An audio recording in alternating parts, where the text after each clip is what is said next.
Welcome back students. हम लोग NCERT read along exercise में 11th क्लास की एनसीईआरटी से मैकेनिक्स ऑफ सॉलिड्स चैप्टर पढ़ रहे थे। तो अभी स्ट्रेस एंड स्ट्रेन इसके बारे में हमें पढ़ना है। तो इस लेक्चर में मैं डील करने वाला हूँ, डिस्कस करने वाला हूँ स्ट्रेस एंड स्ट्रेन। तो आप लोग अपनी NCERT book number 2 class 11th खोल सकते हैं। पेज नंबर है 232। पेज नंबर 232 पर आ जाएं। Article 9.3 stress and strain. तो ये क्या होते हैं, what is stress, what is strain, हम डिटेल में डिस्कस करने वाले हैं बच्चों।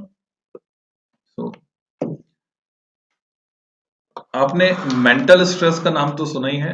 Mental stress, mental strain. Strain नहीं सुना होगा ना। फिजिकल स्ट्रेन सुना होगा, जैसे मोच आ जाना। तो फिजिक्स में ये जो दो क्वांटिटीज हैं, स्ट्रेस एंड स्ट्रेन, इनको हम समझेंगे फिजिक्स में इनका क्या मीनिंग है। So when a force is applied on body, जैसे कि ये एक बॉडी है जिसमें ये एटम्स का अरेंजमेंट है। अगर इस पे कोई फोर्स लगाया जाएगा, इट इज डिफॉर्म्ड। डिफॉर्म होगी डेफिनेटली टू ए स्मॉल और लार्ज एक्सटेंट। ज्यादा भी हो सकती है, कम भी हो सकती है। किस पर डिपेंड करेगा? Depending upon the nature of the material of the body and the magnitude of the deforming force. तो ये दो फैक्टर हैं जो ये तय करेंगे कि वो डिफॉर्मेशन कितना होगा। The deformation may not be noticeable visually in many materials, but it is there. जब आप चेयर पर बैठते हैं, हो सकता है देखने पर ऐसा लगे कि चेयर में कोई डिफॉर्मेशन नहीं हुआ है, बट एक्चुअली उसकी जो शीट है, मेटल की शीट है, तो वो केन वाली है, तो वो इवन वुडन चेयर है तो भी उसमें थोड़ा सा डिफॉर्मेशन आता है उसके शेप में, चाहे वो ऑब्जर्वेबल हो चाहे ना हो। When a body is subjected to a deforming force, a restoring force is developed in the body जो वापस उसको अपने ओरिजिनल शेप एंड साइज में लाने की कोशिश करता है। रीजन हम समझ चुके हैं ऑलरेडी लास्ट लेक्चर में, ये स्प्रिंग वाला जो स्ट्रक्चर है। तो हम उस नए फोर्स को जो कि वापस ओरिजिनल शेप एंड साइज में लाने की कोशिश कर रहा है, उसको नाम देते हैं restoring force. This restoring force is equal in magnitude but opposite in direction to the applied force. Opposite direction में लगेगा। फॉर एग्जांपल, अगर मैं इस पेन को पकड़कर खींचता हूं तो ये थोड़ा सा डिफॉर्म हुआ है, पर अभी ये खींच नहीं रहा। इसमें प्लास्टिक डिफॉर्मेशन नहीं, यानी फ्लो नहीं कर रहा, खींच नहीं रहा। रीजन, इसके हर क्रॉस सेक्शन पर इस फोर्स के अगेंस्ट एक रेजिस्टिंग फोर्स, रीस्टोरिंग फोर्स काम कर रहा है, जिसका मैग्नीट्यूड इक्वल है और अपोजिट है डायरेक्शन में अप्लाइड फोर्स के। The restoring force per unit area is known as stress. तो अभी आपको क्या समझना है? स्ट्रेस एक्चुअल में अप्लाइड फोर्स से लिंक नहीं है। स्ट्रेस एक्चुअल में इंटरनल रेजिस्टिंग फोर्स से लिंक्ड है। फॉर एग्जांपल, अगर मैं आपको डायग्राम बनाकर समझाऊं, तो ये कोई ऑब्जेक्ट है जिस पर हम फोर्स दो तरह से लगा सकते हैं। आइदर टेंसाइल, दोनों साइड से इसको खींचा जा सकता है पकड़कर, या फिर हम दोनों साइड से कंप्रेस भी कर सकते हैं इसको। तो फोर्स का नेचर दो तरह का हो गया। ये जो ऊपर वाला है ये टेंसाइल फोर्स एफ टी, या फिर मैं इसे दोनों तरफ से दबा सकता था, जैसे कि आप स्पंज को दबाते हैं। तो अगर हम इसे कंप्रेस करते तो भी इसमें डिफॉर्मेशन आता, और टेंस कर रहे हैं, खींच रहे हैं, तो भी उसमें डिफॉर्मेशन आएगा, दोनों केस में। तो अगर उस डिफॉर्मेशन को कैलकुलेट किया जाए तो उससे तो हमें स्ट्रेन मिलेगा बच्चों, जो हम आगे पढ़ेंगे। अभी हम बात कर रहे हैं स्ट्रेस की। ये अगर इलोंगेट नहीं हो रहा है तो उसका एकमात्र कारण है कि इस एफ टी के अगेंस्ट इस क्रॉस सेक्शन पे, this is cross section, cross section, इस क्रॉस सेक्शन पर कोई फोर्स बैलेंस कर रहा है उस एफ टी को, उसके अगेंस्ट काम करके, और इस एफ टी को बैलेंस कर रहा है उसके अगेंस्ट काम करके। तो जो मैंने ग्रीन कलर से दिखाया है ये है इंटरनल रेजिस्टिंग फोर्स या रीस्टोरिंग फोर्स, और अगर इसको हम पर unit area of cross section लेते हैं, मान लीजिए ये कोई सिलेंड्रिकल ऑब्जेक्ट है, तो इसका क्रॉस सेक्शन होगा सर्कुलर, ऐसे मैंने दिखाया।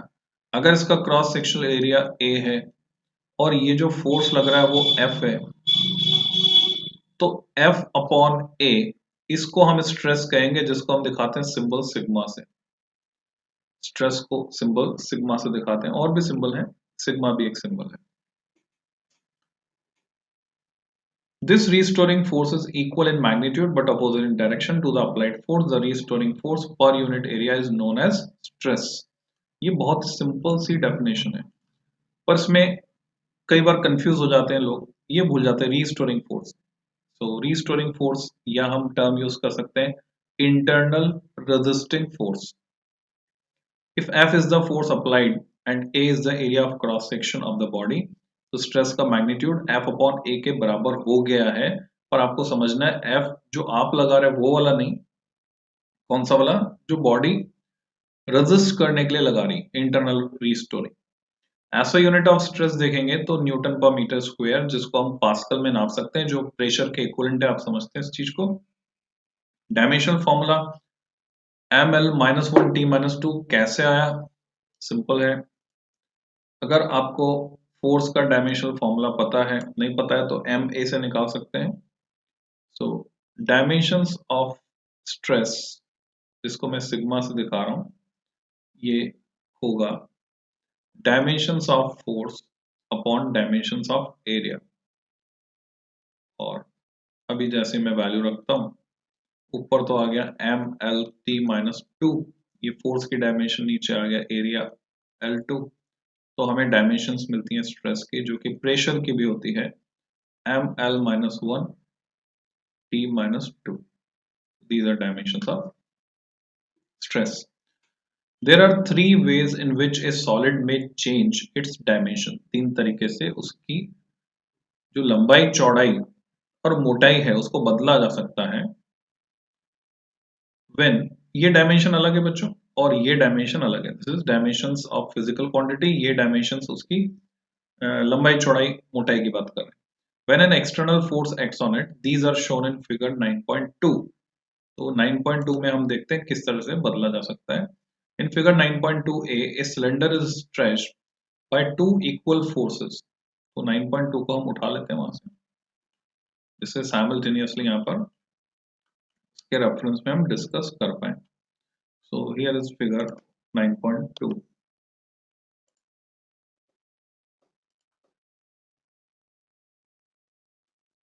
तो मैं दो ही उठा लेता हूँ, ए और बी। तीसरे तरीके की बात बाद में करते हैं, पहले हम ए और बी की बात कर लेते हैं।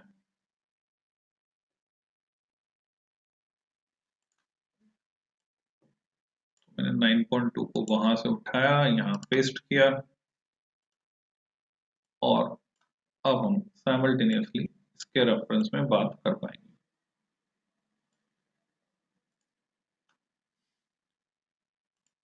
Okay, so we have figure 9.2 with us.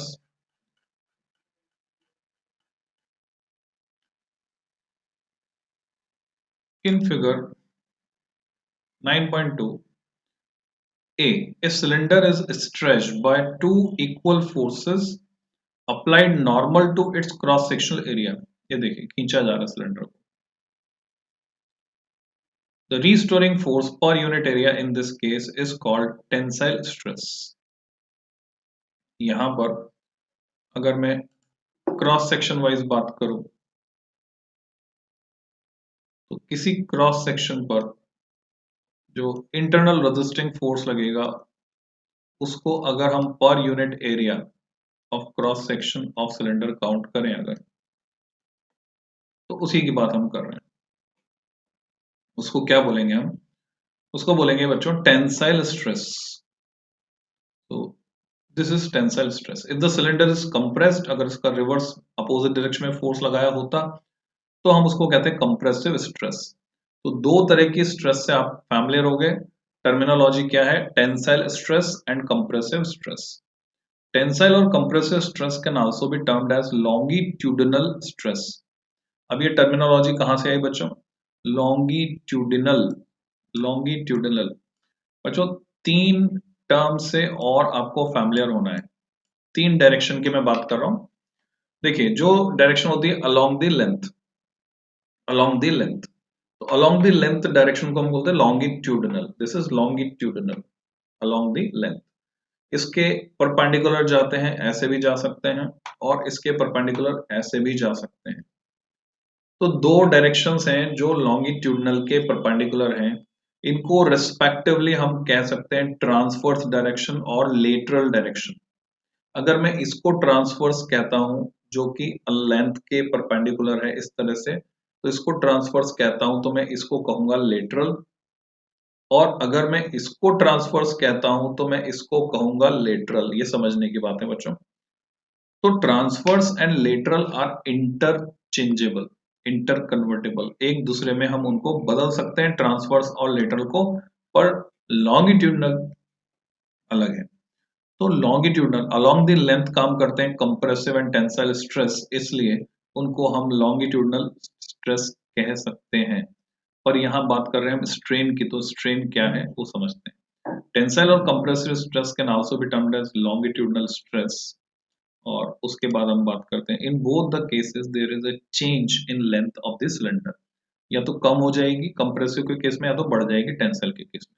The change in length delta L to the original length L of the body, जो कि यहाँ पे सिलेंडर है, this case is known as longitudinal strain. एक नई क्वांटिटी यहाँ पर इंट्रोड्यूस होगी बच्चों। जब स्ट्रेस आएगा तो स्ट्रेन आएगा, ठीक है, बिना स्ट्रेस के स्ट्रेन नहीं आएगा। समझने की बात है। मोच कब आती है? जब एक्सटर्नल फोर्स लगता है, फोर्स पर यूनिट एरिया, फिर एक्सटर्नल फोर्स के अगेंस्ट हमारी बॉडी इंटरनल रीस्टोरिंग फोर्स लगाती है। अगर बॉडी रेजिस्ट ना करे, सोच के देखिए, आपकी हड्डी को मोड़ रहे हैं, ओके, मोड़ रहे हैं, अगर अंदर महसूस कीजिए, अंदर रेजिस्टिंग फोर्स ना हो तो ठीक है, घूम जाएगा ये। तो घूम जाएगा, तो कोई दर्द आपको होने वाला नहीं है, क्योंकि ये डिजाइन उस तरह से है। पर इंटरनल रेजिस्टिंग फोर्स जो मिल रहा है, उसकी वजह से आप देखेंगे अंदर से आपको फील हो रहा है स्ट्रेन, मसल पेन। तो स्ट्रेन आ रहा है क्योंकि मसल्स में खिंचाव आ रहा है। सिमिलरली यहां पर हम इसको बोलेंगे लॉन्गिट्यूडनल स्ट्रेन, और वो कितना हुआ? यहाँ मिस प्रिंट है बच्चों, ऊपर आएगा delta L upon L. Delta is missing here, ये रहा, ये वाला delta.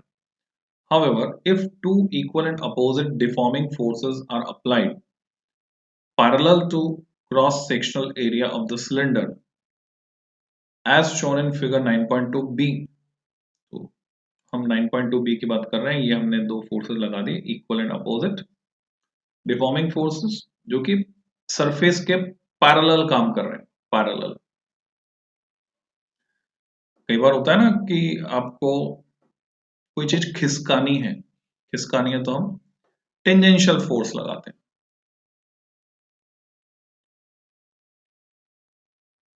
The restoring force per unit area developed due to the applied tangential force is known as tangential or shearing stress. ये नई क्वांटिटी आ गई बच्चों, shearing stress। तो अब इसके अगेंस्ट, इस फोर्स के अगेंस्ट जो इंटरनल रेजिस्टिंग फोर्स काम करेगा इस बॉडी में, फिगर बी में आप देख रहे हैं, तो इस बॉडी में जो इंटरनल रेजिस्टिंग फोर्स काम करेगा, उसको अगर पर यूनिट एरिया लिया जाए तो उसको बोलेंगे टेंजेंशियल और sharing stress.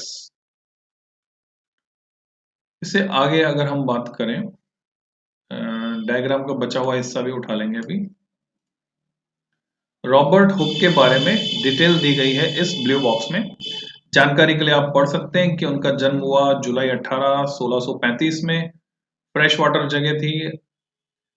He was one of the most brilliant and versatile 17th century English scientist. तो ये पूरी डिटेल उनके बारे में, just you can read it if you want, if you don't want then leave it. As a result of applied tangential force, there is a relative displacement delta x between opposite forces of the cylinder as shown in figure 9.2b। ये आ गए हमारे पास।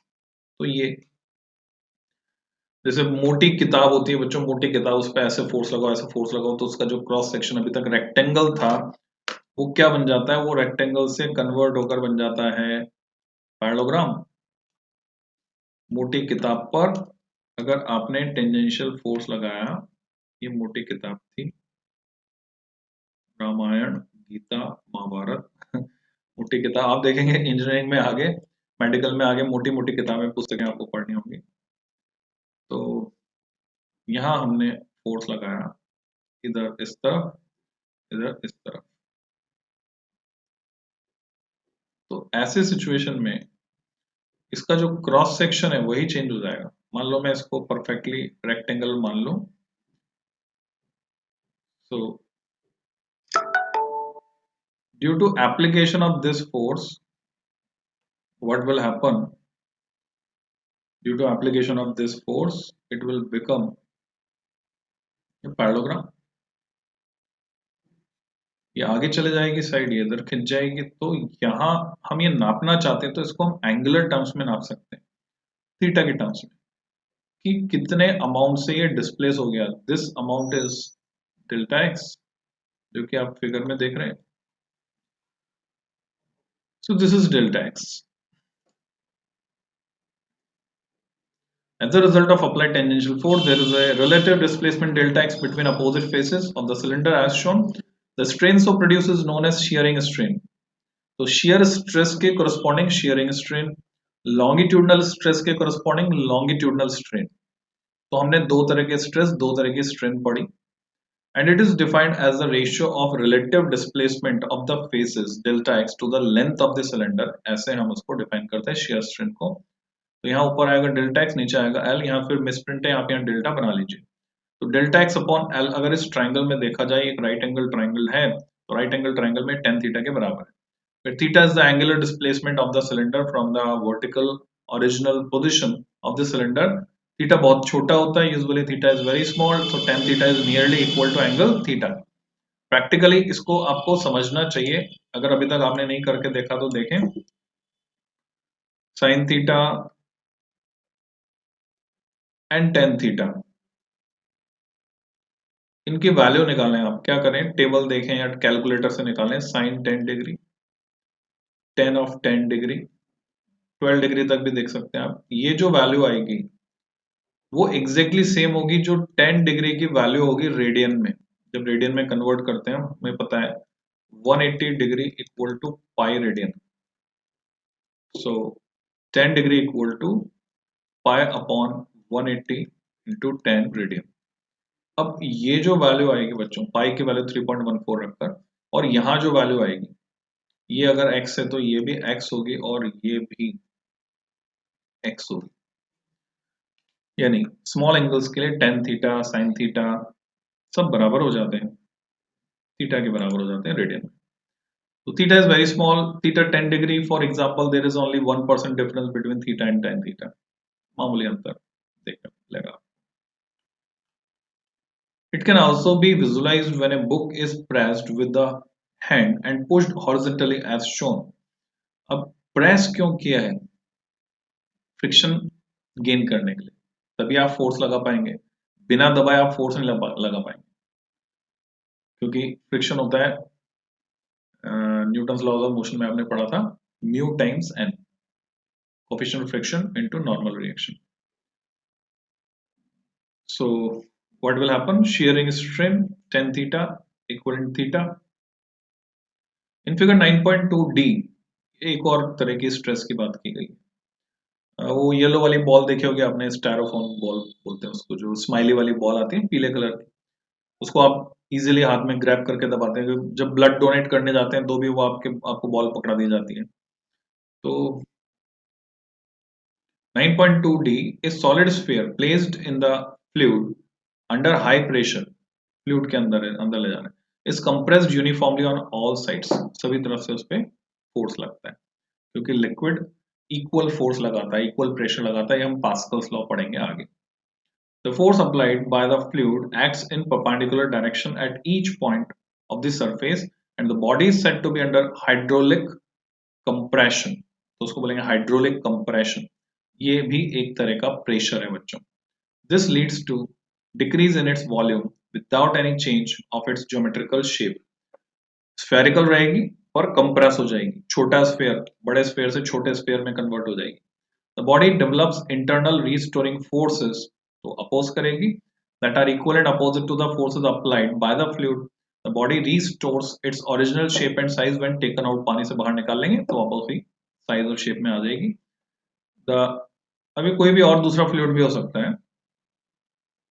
Air is also fluid. Anything which can flow is called fluid. तो हवा में भी हमारे ऊपर आपको पता है प्रेशर लग रहा है, नहीं तो हमारे नसों नाड़ियों में जो खून बह रहा है वो तो नस नाड़ियां फाड़ कर बाहर आ जाता, इसलिए तो हमें स्पेस में प्रेशर सूट चाहिए होता है.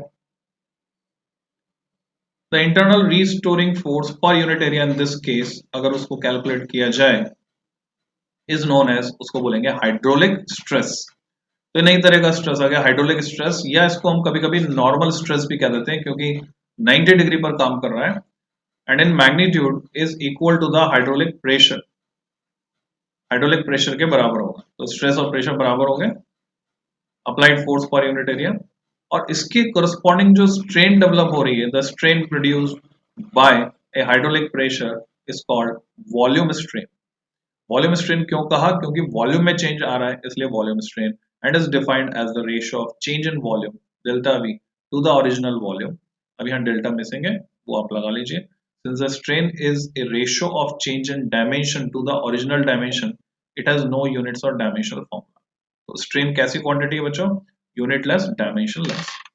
तो अगर आज के लेक्चर में हमने जो पढ़ा मैं उसको समराइज करूं, तो बच्चों समरी ये है, यानी मैं इसको आज यहीं पे खत्म करने वाला हूं. हुक्स लॉ और ये जो ग्राफ है स्ट्रेस स्ट्रेन कर्व, इसको हम नेक्स्ट लेक्चर में कंप्लीट करेंगे, because it is the most important part of this chapter, जो कि हमेशा पूछा जाता है और इंजीनियरिंग में भी जब आप चले जाएंगे तो ये वहां पर दोबारा से पढ़ना होगा. तो बच्चों आज जो जो हमने सीखा वो सीखा, नई टर्म्स जो सीखी, टेंसाइल स्ट्रेस, ये समरी है आज जो सीखा उसकी. इसको हम दिखा सकते हैं सिग्मा सबस्क्रिप्ट टी से, टेंसाइल. कंप्रेसिव स्ट्रेस,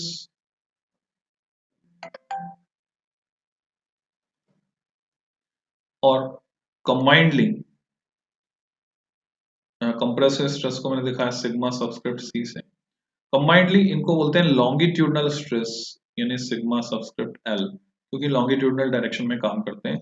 और इनके कोरस्पॉन्डिंग जो स्ट्रेन डेवलप होता है वो भी इसी नाम से पहचाना जाता है, यानी tensile strain and compressive strain, short form में मैंने लिख दिया. और इसको हम दिखाते हैं बच्चों symbol epsilon subscript L, longitudinal strain हम इसको कहते हैं. और ये होता है change in length upon original length, जिसको मैंने कैपिटल एल से दिखा दिया. फिर हमने पढ़ा शियर स्ट्रेस, सिग्मा एस से दिखा सकते हैं. और टेंजेंशियल शियर स्ट्रेस और टेंजेंशियल स्ट्रेस कह सकते हैं इसको, क्योंकि फोर्स को लगाना होता है टेंजेंशियली, टेंजेंशियल स्ट्रेस. ये भी होता है internal resisting force per unit area, जैसे ये था force per unit area. So same formula is applicable here for stress. और इसके कोरस्पॉन्डिंग जो स्ट्रेन डेवलप होता है बच्चों शियर स्ट्रेन. टेंजेंशियल स्ट्रेन आप चाहें तो कह सकते हैं, उसको हम दिखा सकते हैं एप्सिलॉन सबस्क्रिप्ट एस से शियर स्ट्रेन. और ये था चेंज इन डायमेंशन, ये डिस्प्लेसमेंट जो हुआ था एक फेस का, क्योंकि हमने इसको टेन थीटा के टर्म्स में नापा था अपॉन ओरिजिनल लेंथ, जो किसके बराबर था, इक्विवेलेंट था ये टेन थीटा के. और फिर उसको हमने थीटा के बराबर लिख दिया था. फिर तीसरी तरह का हमने देखा नॉर्मल स्ट्रेस या हाइड्रोलिक स्ट्रेस, उसको हमने नाम दिया सिग्मा एन से दिखाएंगे. नॉर्मल स्ट्रेस नॉर्मली काम करता है, नॉर्मल स्ट्रेस. और हाइड्रोलिक, या हाइड्रोलिक क्या होता है, ब्रेक्स होते हैं ना गाड़ियों में, हाइड्रोलिक ब्रेक्स कहते हैं बच्चों, जहां भी हम लिक्विड के प्रेशर का इस्तेमाल करते हैं। तो वो बॉल को हम किस में ले गए थे, फ्लूइड में। जहां पे फ्लूइड के प्रेशर का इस्तेमाल करते हैं उसको हम हाइड्रोलिक बोल देते हैं। अब फ्लूइड में फिर दो पार्ट हो जाते हैं, आगे क्लियरिटी आएगी आपको। फ्लूइड में फिर दो पार्ट हो जाते हैं, एक तो लिक्विड, एक गैस। तो गैस के केस में उसको न्यूमेटिक कहते हैं, ऐसे ही सुन लीजिए, आगे मैं रिवाइज करा दूंगा। और लिक्विड के केस में उसको हाइड्रोलिक कहते हैं। तो तेल का प्रेशर यूज कर रहे हैं तो हाइड्रोलिक है, पानी का प्रेशर यूज करें तो हाइड्रोलिक है, पर हवा का प्रेशर यूज करें तो न्यूमेटिक है, टर्म चेंज हो जाएगी। Hydraulic stress. और इसके करस्पॉन्डिंग जो डेवलप होता है वो होता है बच्चों, वॉल्यूम में चेंज आता है तो उसको बोलते हैं वॉल्यूम स्ट्रेन या वॉल्यूमेट्रिक। वॉल्यूमेट्रिक भी कह सकते हैं, वॉल्यूम भी कह सकते हैं, स्ट्रेन। और ये जो वॉल्यूम स्ट्रेन या वॉल्यूमेट्रिक स्ट्रेन है उसको दिखाते हैं हम सिंबल एप्सिलॉन वी से। और ये होता है change in volume upon original volume. तो आज के लेक्चर में हमने स्ट्रेस और स्ट्रेन के बारे में ये कुछ बातें सीखी। स्ट्रेन इज यूनिटलेस, डायमेंशनलेस, जबकि स्ट्रेस की डायमेंशन वही होती है जो कि प्रेशर की होती है। तो इससे आगे की बात हम करेंगे नेक्स्ट लेक्चर में। Till then, happy learning.